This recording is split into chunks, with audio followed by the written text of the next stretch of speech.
What feels rude but actually isn't. Not being available 24/7 despite being reachable 24/7. Oh, this is a big one for me, and it's only gotten worse since COVID. Home plus not working does not mean I want to spend all day chit-chatting on FB. This is the only reason that I'm glad I don't work from home. I switch off when I'm not in the office, and my time is my time. Passing people who are walking really slowly. Oops, sorry, just going to squeeze by. Sorry about that. I love and appreciate the Midwestern energy of this comment. On your left. When you're at a craft fair or farmer's market or some other outdoor event where people have a bunch of tables set up to sell their wares, go up to a table to check out what they're selling, and walk away. Either you don't like what they have, or they're selling their nice soaps for way too much money. They are looking at you this whole time with this happy, expectant look on their face, like this is it, I'm going to get a sale. Or worse, when you ask them what they're all about, and they go into this long pitch about their thing, only for you to realize that you're not interested. I always feel like a complete asshole for going, yeah? Well, okay. Bye. I was at a farmer's market and there was an olive oil stand, so I thought cool, I'll get some nice organic stuff, I'm so cool and healthy. So I made the mistake of asking for suggestions. The guy proceeds to pour some shot glasses of olive oil for me to try. I hadn't had breakfast, I was hungover, and had to take shots of some dank strong olive oils, and be like, that one's sure olive oily. I'll take it. Yeah, that one please, just thank you, goodbye. And then I ran off to gag with an oily greasy mouth. This scenario causes me so much stress. When I'm at farmers markets / craft fairs / etc., I want to go take a look then walk away. I rarely buy things in those environments, but enjoy browsing. It's so hard to walk away after giving them hope that they'd get a sale, but I also wonder that by showing no interest at all I'm hurting their feelings and making them feel that their products are unwanted. So I'm stuck between getting their hopes up and wasting their time, or making them feel worse that no one is even interested in the first place. Ending a conversation with someone who is legit trying to commandeer your time. This is a really big issue in law offices. Especially elder law. The old people are just so lonely they make connections with their attorneys regardless of how their attorneys feel about them and latch onto it.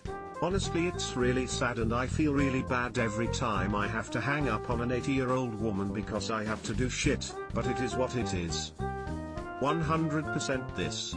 I hate feeling like a dick for abruptly ending conversations with door-to-door salespeople after they steamroll through all my polite attempts to disengage. Leaving a party / function early, or even at a reasonable hour. A lot of people take offense if you leave before the end and it's a drag. Yep. We had an issue in the friend group a while back because a couple of people were bad about trying to make you stay longer. It just felt like a giant guilt trip. Once I and others made our feelings clear, they are much better about it. My ex's parents were like that. Us, hey, it's almost midnight, we are going now. Them, what? You're leaving? Yes.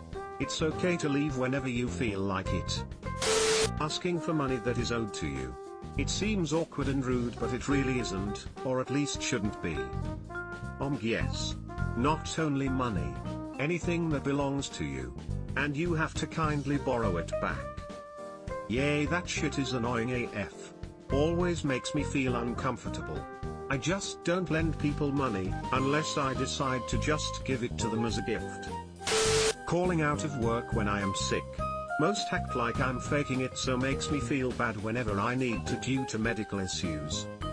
I tried calling out once and was told to come in. I'd been vomiting all morning. Couldn't get it to stop. So I drove it work. Driving 20 minutes, I had to pull over twice to puke. I get to the office, and I tell the boss, and he insists I get to work. In my office, I puke in the trash can 3 times in an hour. He calls me into his office to assign me some project. It's going good. I feel somewhat better. I go over to his desk to retrieve some papers, and proceed to vomit all over his desk/suit. He screams at me, threatens to fire me, and I told him I fucking told you I was sick and vomiting all morning. After he calmed down, he agreed that he handled it wrong. We both went home early, though he went back. I got 5 days off to recover. I felt better almost immediately after puking in his office, so I enjoyed the paid time off. I fucking hate that our work culture is like this. Companies should be encouraging sick workers to stay home so they don't spread it around. But our obsession with short-term profits, and our if you're not working yourself to death, your lazy attitude get us all sick. Being honest with someone about their abilities. There's a way to do it without being rude. I spent 2 years studying a craft in a very competitive field, and toward the end of the first year I started to fall behind and my instructor started to give me polite responses instead of actual feedback. So I followed him to his office one day and said, I feel like I'm getting shrugged off. I know I'm not going as well as others, but lay it on me. He didn't want to, because these are people's lifelong dreams and it's hard to crush people's spirits. But he laid it all on the line, said I'm going hang on for a while and fizzle out within a couple of years. I asked for specifics, he hit back even harder. I didn't take it hard, and in fact I was excited because I was going to fail anyway before he was brutally honest, but now I had specifics to work on and improve on. A couple years later we were talking and he said, you know, I was wrong about you, and I got to say, no, you were so right. And if you hadn't told me all of that, I wouldn't have worked on it. Because of his honesty I had two choices that were better than the path I was on. Either find something else to do with my life, or hone in on my shortcomings and work tirelessly on them, and if it hasn't gotten better a year from now, then I can find something else to do with my life. I got better over that year and now work in the field I'd started my studies in. That definitely wouldn't have been the case if that instructor had kept being polite and never gave it to me straight. You gotta be honest with people you know. Not in a mean way, not fully unsolicited. But if you're not honest with something people are trying to get good at or pursue a career in, you're setting them up for failure by not pointing out weaknesses they can fix, or by accidentally encouraging them to go down a path that leads to a dead end. It also says a lot about you personally. The fact that you were able to ask him for his honest constructive criticism and not take offensive to it, is great. Instead of letting it get you down, you used it to better yourself, make your decision, and push forward. Wish more people were like that. Good on you. I'm having that right now with people helping me with getting jobs. It really helps to be told exactly where and how you're behind everyone else, even if it hurts like a bitch. Not being able to do favors for someone when asked. When someone asks me to do a favor without specifying, I always reply, I'll try. What is it?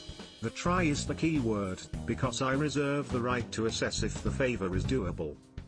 One time my sister asked me to go get her a soda and I just said no, because I didn't feel like it. Also, I might have been there like a second before. My mom acted so disgusted, saying how surprised she was at me. Get her soda if it means so much to you. Asking for assistance. Excuse me, bear fucker, do you need assistance?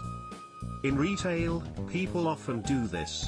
Sorry to interrupt when I'm chatting with a coworker, or when I'm stocking shelves, or the worse, when I'm just cleaning the shelves up. I'm always super happy to help. Especially on weekends, because it's the job I'm literally paid to do. Like, I know some people are jerks who hate the world, but still. I never want people to feel rude for interrupting my casual chat with my coworker. Waking into a restaurant and then walking out without getting anything. You might think the cook will be offended, but they're probably just relieved that they don't have to do more work. Same with shops. I didn't nick anything, I just wanted to browse. The cook didn't even notice is more like it. Saying no to anything. I had a friend who said he envied my ability to say no without explanations. Some guy on the bus asked him if he had a cigarette, he apologized, told him he smoked his last cigarette earlier. The guy then asks me and I say no. My friend afterwards says you don't smoke, why didn't you tell him that? Because I don't feel like I need to give an excuse. I'm gonna add to this, saying no to sales pitches. I don't mean listening to them and then declining to buy, I mean telling them you're not interested in hearing it. Salespeople are trained to behave like you're extremely rude for doing this. It's not. They're the ones interrupting you and demanding your time. You are fully within your rights and etiquette to say no to that. Subscribe for more hot Reddit takes in your inbox, guaranteed.